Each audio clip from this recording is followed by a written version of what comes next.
Assalamualaikum warahmatullahi wabarakatuh. Halo semuanya, perkenalkan saya Juru Herman, mahasiswa Universitas Negeri Jakarta, Fakultas Ilmu Pendidikan, Program Studi Pendidikan Masyarakat pada mata kuliah Praktik Riset Aksi Komunitas Pendidikan Masyarakat yang diampu oleh Bapak Dr. Sri Kuswanto Nongsona di MSI.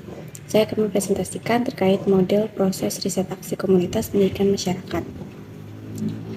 Baik, topik yang akan dibahas pada presentasi ini yaitu terkait model proses penelitian tindakan masyarakat, model proses penelitian tindakan pribadi, metode riset aksi, contoh yang relevan, manfaat setiap contoh, dan prinsip-prinsip penelitian tindakan masyarakat.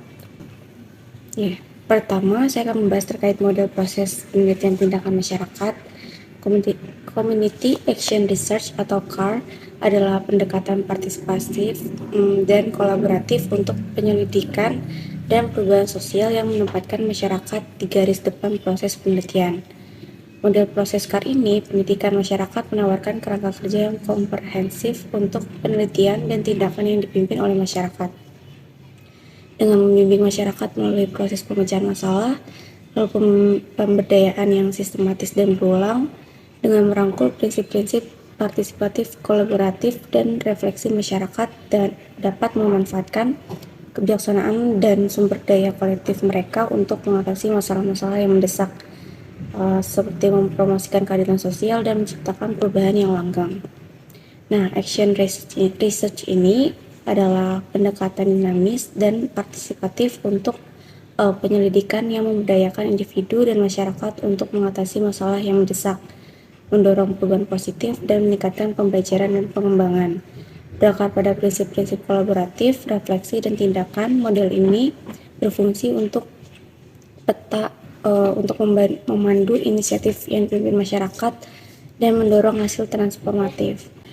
Selanjutnya kita akan membahas terkait model proses penelitian tindakan pribadi, yaitu merupakan pendekatan yang dipersonalisasi dan introspektif untuk penelitian tindakan yang menekankan pertumbuhan individu, refleksi, dan pembelajaran transformatif dalam pengaturan pendidikan masyarakat. Metode riset aksi. Nah, di metode ini ada 4 metode. Yang pertama itu metode kualitatif. Metode ini sangat diperlukan untuk riset aksi dalam pendidikan masyarakat karena menawarkan wawasan yang kaya akan pemahaman yang bermakna sosial dengan merangkul landasan teoritis, aplikasi praktis, dan pertimbangan etis dari penyelidikan kualitatif. Nah, penelitian ini dapat menavigasi kompleksitas penelitian berbasis masyarakat dengan integritas, ketelitian, dan sensitivitas. Lalu yang kedua, metode kuantitatif, yaitu alat yang berharga dalam penelitian tindakan dalam pendidikan masyarakat, yaitu dengan pengumpulan data, lalu analisis, dan interpretasi. Nah, yang ketiga ini metode campuran, yaitu menawarkan kerangka kerja yang kuat untuk melakukan riset aksi dalam pendidikan masyarakat, dengan memungkinkan peneliti ini dapat mengeksplorasi fenomena sosial yang kompleks dari berbagai perspektif dan menghasilkan wawasan yang holistik.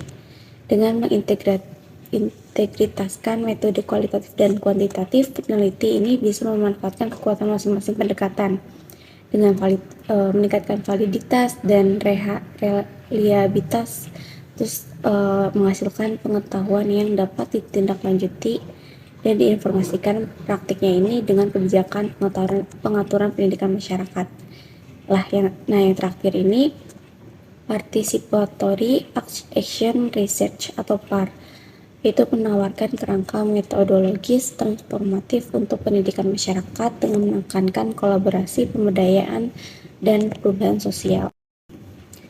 Oke, contoh penelitian tindakan masyarakat yang relevan dalam pendidikan masyarakat ini misalnya ada kasus terhadap kurangnya air bersih di suatu wilayah. Nah, masyarakat di wilayah tersebut belum memiliki kesadaran dalam mengelola sampah dengan baik, sehingga air yang tercemar oleh sampah ini kotor dan kurangnya air bersih di wilayah tersebut. Dalam riset aksi ini kita bisa identifikasi masalahnya terlebih dahulu, lalu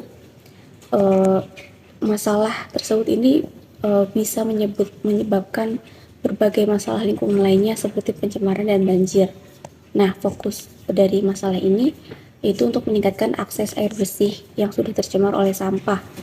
Dan kita bisa membuat perencanaannya melalui riset aksi ini. Tujuannya ini untuk meningkatkan partisipasi masyarakat dalam pengelolaan sampah dengan melakukan sosialisasi seperti penyuluhan pengelolaan sampah yang baik atau membuat bank sampah di lingkungan masyarakat. Nah, program ini kita implementasikan, kita lakukan bersama-sama dengan masyarakat atau pemangku kepentingan. Nah, setelah kita melakukan implikasi dari kegiatan tersebut, kita bisa evaluasi dengan bagaimana hasil dari program yang sudah dijalankan, lalu kita refleksi untuk dilakukan di masa yang akan datang. Seperti itu. Selanjutnya ada manfaat setiap contoh dalam meningkatkan pengalaman belajar peserta pendidikan masyarakat, yaitu yang pertama memberikan kesempatan atau partisipasi kepada masyarakat atau pemangku kepentingan dalam rasa kepemilikan atau tanggung jawab di hasil penelitian ini. Dengan itu bisa memperkuat keterampilan kritis atau pemecahan masalah bagi peserta atau masyarakat sekitar dengan jauh lebih mandiri untuk mengatasi masalahnya. Lalu yang kedua, untuk meningkatkan pemahaman tentang prinsip-prinsip penelitian tindakan masyarakat dengan memperjelas siklus penelitian tindakan seperti identifikasi masalah dulu, lalu perencanaan programnya mau seperti apa, dan melakukan tindakan, lalu observasi, evaluasi, dan refleksi. Dengan mementingkan pentingnya itu partisipasi dan kolaborasi masyarakat. Lalu bisa juga untuk memperlihatkan bagaimana penelitian ini dapat digunakan untuk menghasilkan perubahan yang positif dan perubahan sosial yang lebih bagus. Selanjutnya kita akan membahas terkait prinsip-prinsip penelitian tindakan masyarakat. Yang pertama ada partisipatif, yaitu masyarakat bisa terlibat aktif dalam semua rangkaian penelitian, mulai dari pengenalan masalah sampai ke evaluasi hasil. Lalu yang kolaborasi, kita bisa melakukan riset aksi ini dengan melibatkan berbagai pihak dari lembaga masyarakat, pendidikan dari masyarakat, lalu peneliti, fasilitator, aparat, lalu juga stakeholder, praktisi, dan masyarakat itu sendiri. Nah, lalu emansipasi, yaitu penelitian yang dapat